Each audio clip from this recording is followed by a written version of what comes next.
Array কি? Array হচ্ছে একটা সেট অফ মেনি এলিমেন্টস, ঠিক আছে? ধরেন আমি আপনাকে বললাম যে আপনারা ব্যাচ 16, ঠিক আছে? ব্যাচ 16 এর আপনাদের ধরেন কিছু কোর্সেস আছে, ম্যাথ, ফিজিক্স, এসপিএল,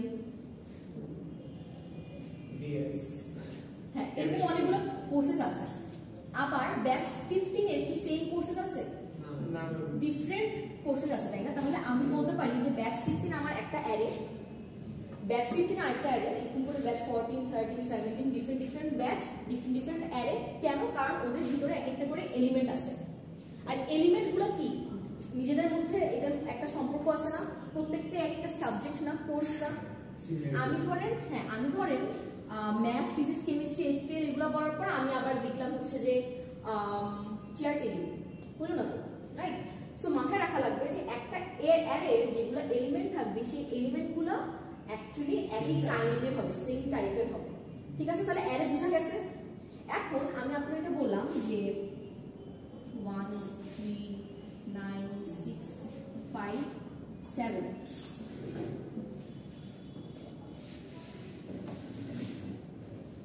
ধরেন একজন 6টা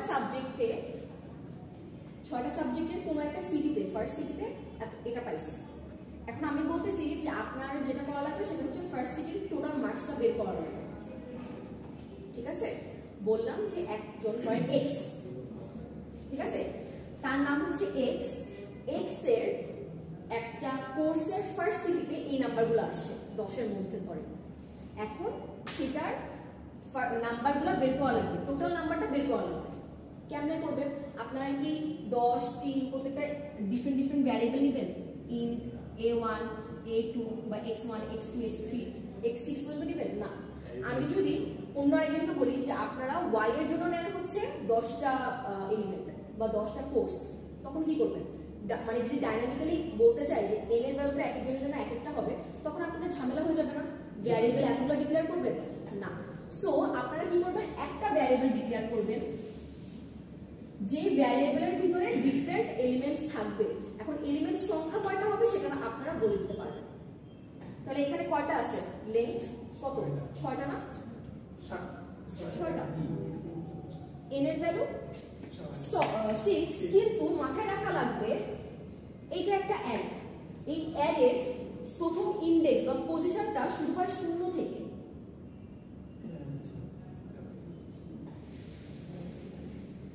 তাহলে কত দূর পর্যন্ত যাবে? 5 পর্যন্ত। 6 কি ক্রস করবে? ক্রস করবে না। সো মাথায় রাখা লাগবে আপনারা যদি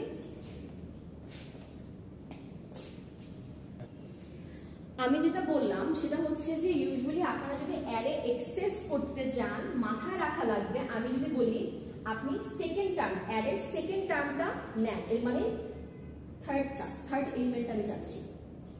বাই ডিফল্ট কম্পিউটারে এভাবে লেখা হয় যখন আপনারা x of 5 ধরেন এটা লিখেন, এটা মানে হচ্ছে তার 5টা এলিমেন্ট আছে, 5টা এলিমেন্ট। কিন্তু আমি যদি বলি যে আপনারা হচ্ছে যে সেকেন্ড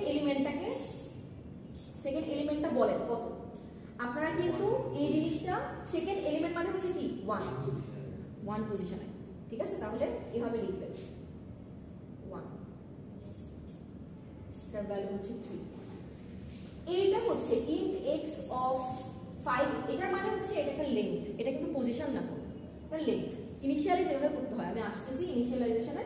বাট আমি যদি আপনাদেরকে বলি যে আপনারা প্রথম বা দ্বিতীয় এরকম পদটা বের করেন, এরকম টার্মটা বের করেন বা এই এলিমেন্টটা বের করেন, আপনাদের কিন্তু 1 মাইনাস করে করতে হবে, কারণ অ্যারে ও শুরুই করে হচ্ছে 0 থেকে n-1 পর্যন্ত। ক্লিয়ার? এখন আপনারা নিজেদের মতো করে একটা অ্যারে বানাইলেন, যে অ্যারেতে পজিশন শুরু করলেন 1 থেকে n পর্যন্ত, করতে পারেন, করেন, সমস্যা নাই। কিন্তু মাথায় রাখা লাগবে যে যেহেতু আপনারা 1 থেকে n পর্যন্ত নিতেছেন, আপনাদের এখানে লেন্থ কত হবে? n+1। সো এই জিনিসটা মাথায় রাখা লাগবে। 1 থেকে n পর্যন্ত নিলেও n+1 হবে, সে শূন্য একটা খালি রাখবে, ঠিক আছে? আচ্ছা, তাহলে আমরা এখন যেটা করব সেটা হচ্ছে এরকম একটা ভ্যালু, এরকম একটা অ্যারের ভ্যালুগুলা বা এলিমেন্টগুলার যোগফলটা বের করব।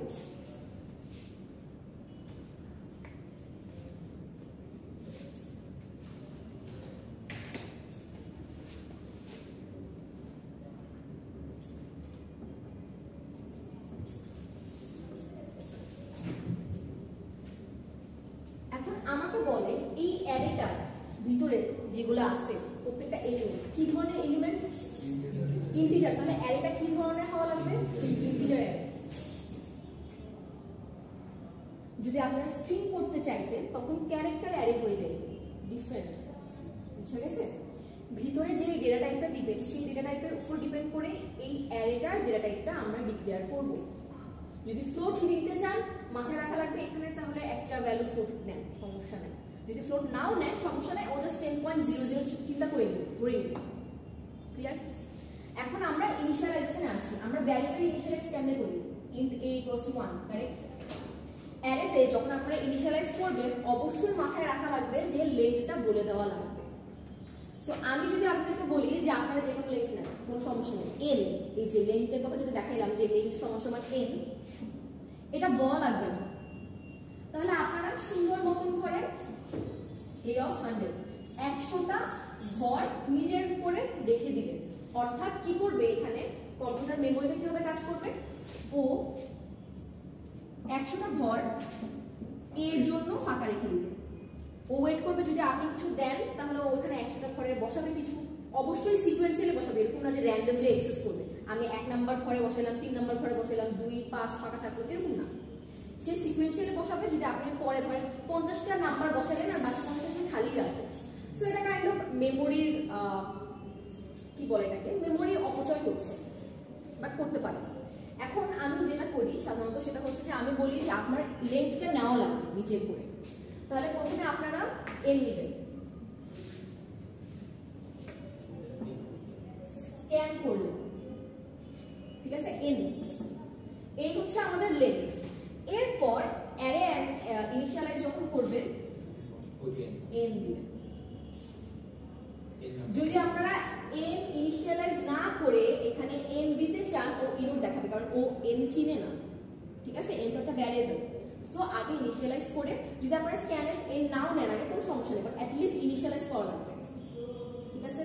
ক্লিয়ার? স্ক্যানএফ না নিলে তো n এর ভ্যালু আমাদের দিতে হবে ওখানে। হ্যাঁ, পরে দাও, পরে দিলেন কোনো সমস্যা নেই। মানে আমি সিকোয়েন্সের কথাটা বলতেছি যে n টা আগে দেওয়াই লাগবে। স্ক্যানএফ পরে নেন, কিন্তু মাথায় রাখবেন যে স্ক্যানএফ অফ n মানে n নিলেন না, কিন্তু আপনারা আবার অ্যারে নিতে যাচ্ছেন, ও তখন ইরর দিবে যে ও তো বুঝতেছে না n ও কত ধরবে, ও নিজের মতো করে একটা গার্বেজ ভ্যালু ধরে নিতে পারে। আচ্ছা, এখন ধরেন আপনি চাচ্ছেন যে না আমি এরকম ইউজার থেকে ইনপুট নিব না, আমি একটা অ্যারে নিজের মতন করে ডিক্লেয়ার করব, অ্যারে ডিক্লেয়ার করব। আমরা যেরকম n এর ভ্যালু 5 বা এর ভ্যালু 1 করি না, অ্যারে এরকম এটা ডিক্লেয়ার করব। তখন যেটা করবে অ্যারে ডিক্লারেশনটা int a, কোনো ধরনের লেন্থ দিবেন না, চাইলে দিতে পারেন, না দেওয়াটা বেটার, কোনো সমস্যা হয় না। এরপর যেটা করবেন 1 2 3 এভাবে লিখতে পারেন। তাহলে এখানে লেন্থ কত? 3 2 5 না, ও অটোমেটিক্যালি এখানে 5 বসে গেছে। যদি এটা খালি রাখেন অবশ্যই এভাবে লিখতে হবে, যদি এটা খালি রাখতে না চান তাহলে ঠিক আছে। এটা হচ্ছে যদি আপনাদের হার্ড কোড করতে হয় বা আগের থেকে এইভাবে করে একটা নিয়ে নিচ্ছেন, ইউজার ডিফাইন করতেছেন না। ক্লিয়ার? থার্ড ব্র্যাকেট দিয়ে লিখতে হবে না কোনটা? এটা হ্যাঁ, থার্ড ব্র্যাকেট দিয়ে, এটা সেকেন্ড ব্র্যাকেট দিয়ে করতে হবে, কমা কমা দিয়ে পরে যাবে। ক্লিয়ার? যদি স্ট্রিং হয় তাহলে এভাবে করবেন বি, ঠিক আছে? আচ্ছা, এখন আমরা অ্যারে নেওয়া শিখি। যে আমি একটা অ্যারে তো নিলাম, এই যে মেমোরিতে বই দিলাম যে এই অ্যারে অফ n, এটা তো ইজি ওয়েটা, রাইট? ইজি ওয়েটা দিয়ে আমি কোনো ধরনের ম্যাথ করাবো না, কোনো ধরনের প্রোগ্রাম করাবো না। আমি এখন বললাম যে এই যে array of a of n যেটা, এটা আমি এরকম রেখে দিলাম, n এর ভ্যালু ধরেন 6, এটা হচ্ছে a, ভাবে করলাম। এখন আপনি জাস্ট একটা করে ভ্যালু এখানে রাখবেন, ঘরের মধ্যে বসাবেন। কিভাবে করবেন? লুপ করে।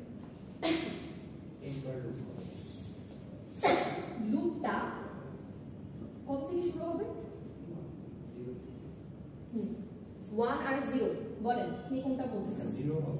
0 থেকে অ্যারে তো 0 থেকে, কারণ এইখানে আমাদের লুপটা এভাবে কাজ করে। আমি এতক্ষণ কি বুঝাইছিলাম যে লুপের মধ্যে i দিন হচ্ছে কয়বার ঘুরবে, রাইট? এইখানে আপনি যদি এখন 3 থেকে শুরু করে n+3 পর্যন্ত যান, সেই n পর্যন্ত কিন্তু ঘুরতেছে, রাইট?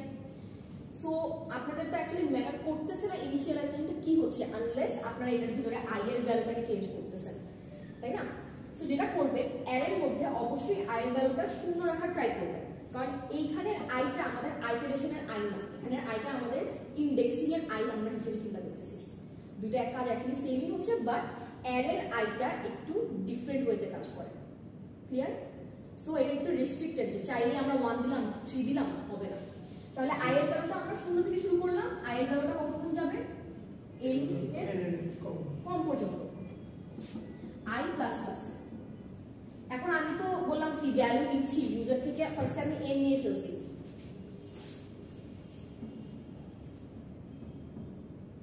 ঠিক আছে? n নিয়ে ফেলছি, এখন ইউজার থেকে জাস্ট অ্যারের মধ্যে ভ্যালুগুলো বসাবো এরকম করে। স্ক্যানফ, এখন আমাকে বলেন এইখানে আমাদের ফরম্যাট স্পেসিফায়ারটা কি হবে? অ্যারের ভ্যালু বসাবো এখানে %d। কেন %d হবে? কারণ আমার অ্যারেটা যেটা নিচ্ছি, যেটার ভ্যালুটা বসাচ্ছি সেটা কি ইন্টিজার না, তাহলে %d। এখন এখানে m% কি হবে? খালি a of i, that's why i is important। ও কি করতেছে, এর মানে আমি যদি এখানে ধরেন a of i ফার্স্টে শুরু করতেছি এটা, তাহলে এটার ভ্যালু আমি 10 দিলাম 10, তারপর a of 1 এটার ভ্যালু আমি 9 দিলাম, 3 1 2 5, ও এভাবে করে কাজ করবে।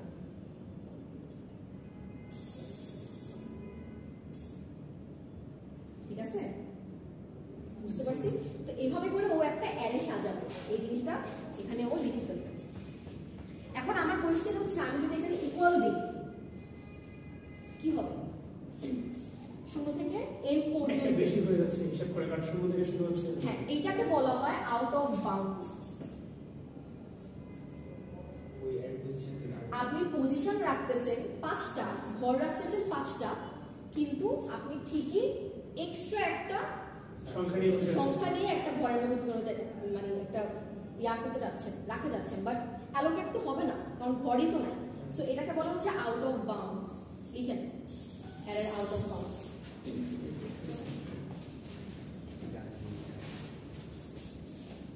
সো রেঞ্জটা কিন্তু ইজ ভেরি ইম্পর্টেন্ট এই ক্ষেত্রে। আরেকটা কথা, যদি আমি এখানে i এর ভ্যালু 3 থেকে শুরু করে n+3 পর্যন্ত দেই, প্রবলেম হচ্ছে ও এখানে এই যে 3 থেকে শুরু করে দিবে, তাহলে a of 3 equals to 10, a of 4 equals to 9, a of 5 equals to 3 এভাবে যাবে। তাহলে a of 0 1 2 3 কই গেল? এগুলো খালিই থাকবে, ঠিক আছে? কারণ যখন মেমরি অ্যালোকেট করা হয় ও 0 থেকে শুরু করে। সো বুঝা গেছে কেন আমি ইনিশিয়ালাইজেশনের উপর এত গুরুত্ব দিচ্ছি। এই জিনিসটা হবে যদি i of 3 থেকে n+3 পর্যন্ত করেন, এগুলা কিন্তু খালি থাকতেছে। বেসিক্যালি আপনার এইটার মানে হচ্ছে, এই কোডটার মানে হচ্ছে আপনি a of 3 থেকে বাকিতে এলিমেন্ট বসাচ্ছেন a of n+3 পর্যন্ত, বাট সামনের এগুলাতে এলিমেন্ট বসাচ্ছেন না। সো ও ইদার নাল ভ্যালু তৈরি করে নেবে অথবা গার্বেজ ভ্যালু ধরে নেবে, ভ্যালু কিন্তু থাকতেছে ঠিকই, জাস্ট অপচয় হচ্ছে মেমরিটা। ক্লিয়ার?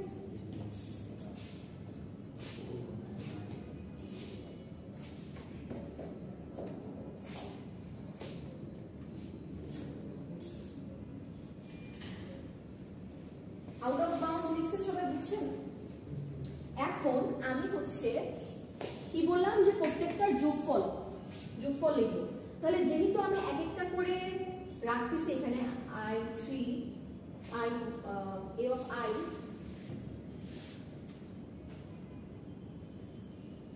তাহলে ও সুন্দর করে এটা করবে। তাহলে আমি এখানে একটা ইন্ট সাম দিয়ে নিলাম, সামের ভ্যালু 0 করে নিলাম, sum equals to a of I, ঠিক আছে? সামের value sum plus a of I, মাথায় রাখবেন সাম কিন্তু আমার এখানে একটা ভ্যালু, এলিমেন্টের একটা ভ্যালু, আর a of I ও কিন্তু এখানে একটা ভ্যালু, পুরো অ্যারেটা না, অ্যারের জাস্ট একটা এলিমেন্ট চিন্তা করতেছি। সো টাইপটা বুঝতেছেন? এটা কিন্তু এত ভাস্ট না, আমি কিন্তু পুরো অ্যারে যোগ করতেছি না, আমি জাস্ট অ্যারের একটা ভ্যালু যোগ করতেছি। সো যখন আপনারা সামেশনটা করবেন, যোগফলটা করবেন, আপনারা কিন্তু চাইলে একটা অ্যারে প্লাস অ্যারে যোগ করতে পারবেন না, বুঝছেন? সো যেটা করা লাগবে সেটা হচ্ছে অ্যারের ইন্ডেক্সটা ধরে ধরে, অ্যারের ইন্ডেক্সটা ধরে ধরে আপনার যোগফলটা বের করা লাগবে। ক্লিয়ার? সো সামেশন অফ এটা করলাম। এখন আমাকে এটা বলেন যে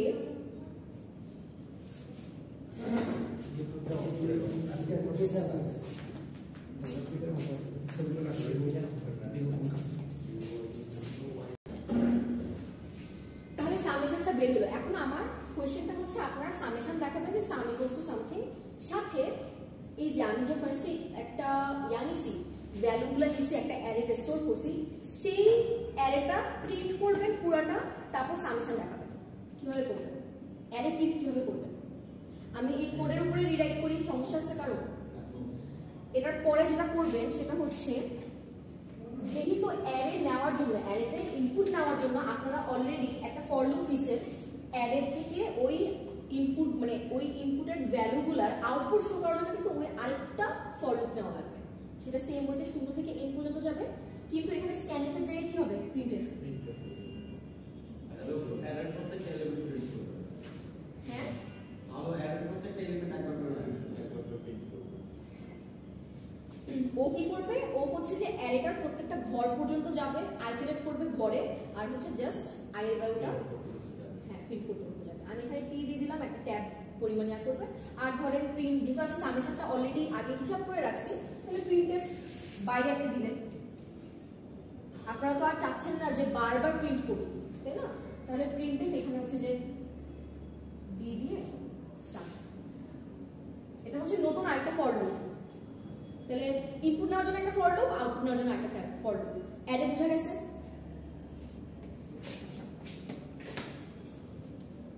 লিখেন, প্রবলেম লিখেন।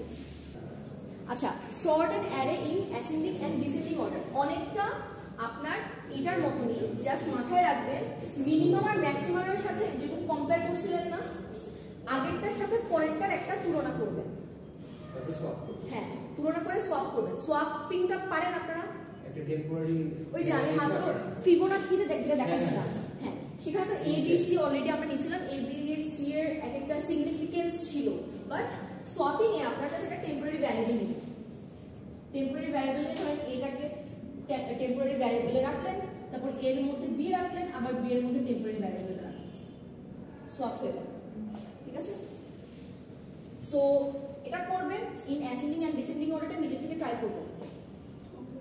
আরেকটা লাস্ট একটা টপিক, থিওরির একটা টপিক, সেটা হচ্ছে লোকাল ভ্যারিয়েবল আর গ্লোবাল ভ্যারিয়েবলটা।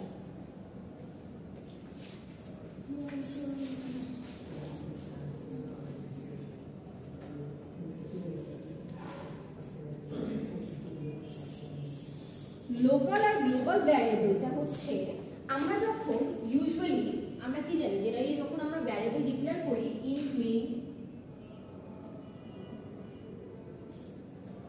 তো ভালো করে দেখলাম, ঠিক আছে, ইন্ট a ইকুয়ালস টু 5, এটা করি না? আমি যদি মেইন ফাংশনের বাইরে অন্য একটা ফাংশন লিখি, ধরেন উপরে বা নিচে একটা ভয়েড হ্যালো, একটা ফাংশন আমি নিজে থেকে বানাইলাম, এটা এখানে কিন্তু আমি চাইলে ইন্ট এটাকে অ্যাক্সেস করতে পারবো না। কেন? কারণ এইটার ডোর বেসিক্যালি মেইন ফাংশনের স্কোপ পর্যন্তই। এটা কারণে এই ভ্যারিয়েবলটাকে বলা হচ্ছে লোকাল ভ্যারিয়েবল। ক্লিয়ার?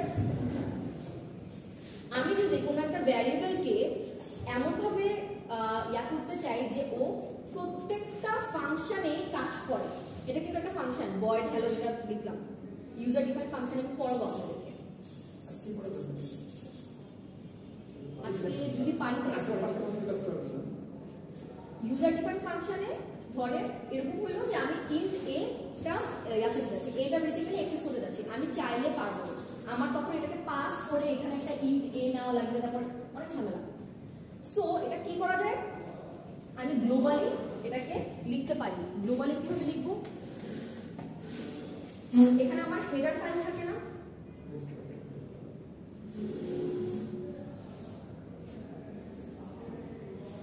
আমি এইখানে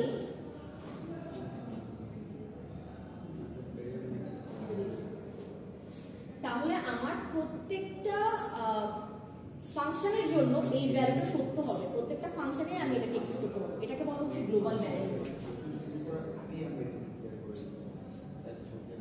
তাহলে কি হচ্ছে, আমরা আপনি মানে বলছিলেন যে আমাদের থিওরি ক্লাসে যে ওই জি এর মান যে মহাকর্ষের যে ওটা না, ওইটা তো আপনার কনস্ট্যান্ট, এটা তো variable.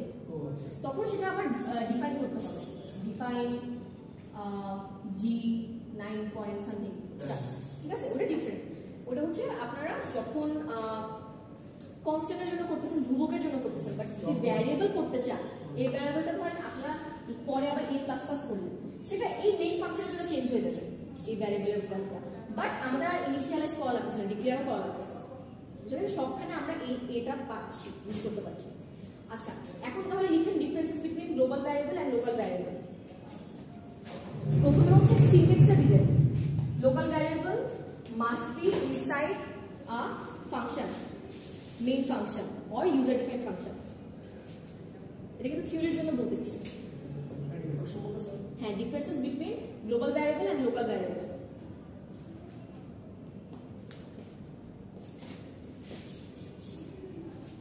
Local variables must be inside a main function or user-defined function.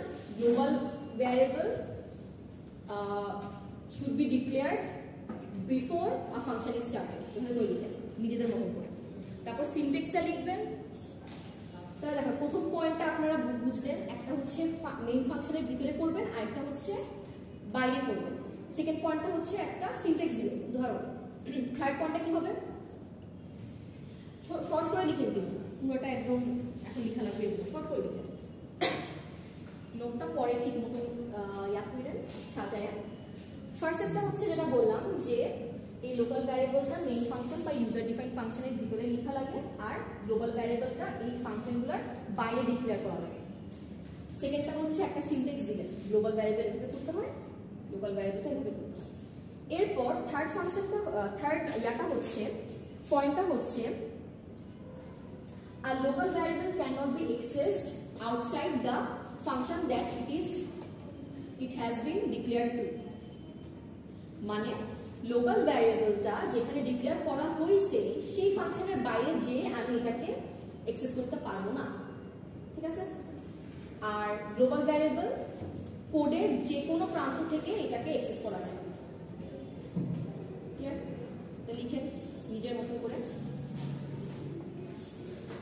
Third পয়েন্টটা, ফোর্থ পয়েন্টটা হচ্ছে আপনাদের লোকাল ভ্যারিয়েবল যে ফাংশনে ক্রিয়েট করা হয় সেই ফাংশন শেষ হলে লোকাল ভ্যারিয়েবল ওখানে শেষ হয়ে যায়, ঠিক আছে।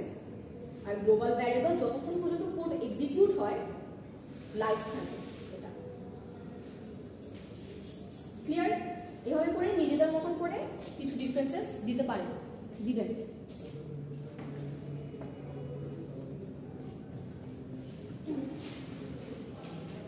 সমস্যা হচ্ছে কোথাও, বলেন কোথায় সমস্যা হচ্ছে? লিখতে সমস্যা হচ্ছে কোথাও?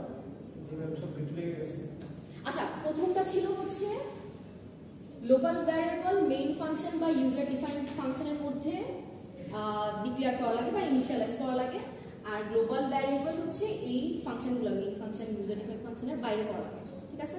দ্বিতীয়টা হচ্ছে একটা সিনট্যাক্স দিবেন, ঠিক আছে। সিনট্যাক্সে এটাই, এই যে এটা এইভাবে লিখবেন, এটাই ভাবে লিখবেন গ্লোবাল ভ্যারিয়েবল। থার্ডটা হচ্ছে লোকাল ভ্যারিয়েবল এই ফাংশনগুলোর বাইরে অ্যাক্সেস করা যায় না লোকাল ভ্যারিয়েবলকে, আর গ্লোবাল ভ্যারিয়েবলকে কোডের যে কোনো লাইন থেকে অ্যাক্সেস করা যেতে পারে, ঠিক আছে। অ্যাক্সেস, থার্ডটা হচ্ছে অ্যাক্সেসের কথাটা। আর ফোর্থটা কি, লাইন শেষ হয়ে গেলে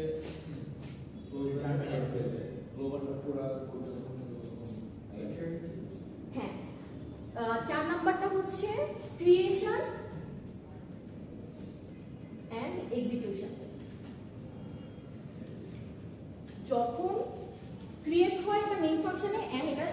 হয়ও মেইন ফাংশনের মধ্যেই, কিন্তু গ্লোবাল ভ্যারিয়েবলটা কোড যতক্ষণ পর্যন্ত না এক্সিকিউট করতেছি একদম শেষ পর্যন্ত গ্লোবাল ভ্যারিয়েবলটা লাইভ থাকে বা জীবিত থাকে কাইন্ড অফ এরকম। ঠিক আছে, সেকেন্ডটা সিনট্যাক্স বা এক্সাম্পল। ফার্স্টটা হচ্ছে ফার্স্টটা কি ছিল? ডিফাইন, তাই না? ডেফিনেশন। ঠিক আছে, এই চারটা যদি আমি 3 মার্কসের একটা দেই, ডিফারেন্সেস থিওরিতে দেই, 4টা পয়েন্ট দিবেন, সুন্দর মতো লিখবেন, ভালো মতো যাতে বোঝা যায়। ঠিক আছে, আবার উল্টাপাল্টা করে ফেলেন না, অনেক উল্টাপাল্টা করে ফেলেন।